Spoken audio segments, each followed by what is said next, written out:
मान लीजिए कोई भी फुटबॉलर बहुत करोड़ रुपया कमाया, 200 करोड़ रुपया वो कमा लिया, लेकिन अब 10 साल के बाद वो फिर जीरो हो जाता है। किसी के यहाँ नौकरी कर रहा होता है, कहीं वाद्य यंत्र बचा रहा होता है, कुछ कर रहा होता है। ऐसा क्यों हुआ? फिर दोष देते हैं कि हमारा अकाउंटेंट ने हमको दोष दे दिया, हमारा यानी कि वकील ने हमें हमें यानी कि गड़बड़ कर दिया, बहुत कुछ यानी कि दोष देते हैं, दोष आरोपण करते हैं। क्यों करते हैं? क्योंकि पैसे का समझ उसमें विकसित नहीं है, वो पैसे के कैश फ्लो को नहीं समझते हैं। अमीर का कैश फ्लो अलग होता है, गरीब का कैश फ्लो अलग होता है। यानी कि अमीर क्या करते हैं, उसको कोई रोजगार से या बिजनेस से या यानी कि सैलरी कहीं से अगर किसी से को मिल रहा है, तो उस पैसे को सबसे पहले वो संपत्ति खरीदने में निवेश करते हैं। जो ऐसा चीज जो बाद में बढ़े, जो हमारी जेब में बाद में पैसा डाले, उसके बाद जो पैसा बचता है उसको वो जो है ना खर्च करते हैं अपनी विलासिता में, क्योंकि हर आदमी आनंद चाहता है।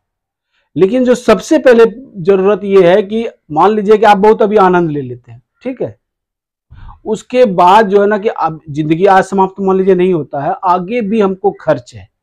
अगर शुरू में ही हम महंगा चीज खरीद लेते हैं, मान लीजिए हमको कोई सूट लेना है, 10-20 हजार का भी ले सकते हैं, अगर हम उसको 2-4 लाख रुपए का 10 लाख का लेते हैं, गाड़ी हमको 10 लाख में आ सकता है, हम 1 करोड़ का गाड़ी खरीद लेते हैं और सारा पैसा उसी में निवेश कर देते हैं, उसी में इन्वेस्ट कर देते हैं। कुछ दिन बाद गाड़ी समाप्त हो जाएगी, जो कोट हम खरीदे वो समाप्त हो जाएगा।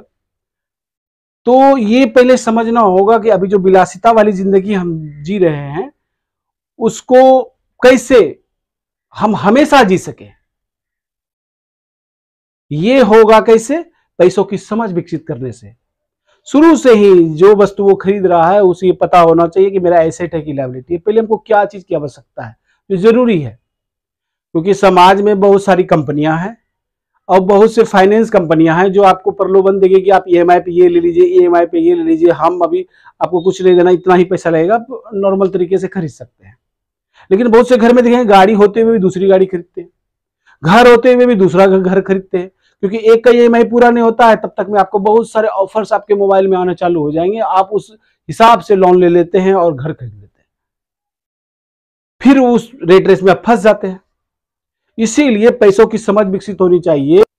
जो पैसा हमारे पास आ रहा है उसको हमको पहले क्या करना है, पहले संपत्ति खरीदना है, उसके बाद हमको व्यय करना है, खाने पीने में खर्च करना है, गाड़ी जो भी है, घर खर्च टोटल में उसके बाद करना है, या महंगे वस्त्रों में करना है, जो भी करना है बाद में करना है।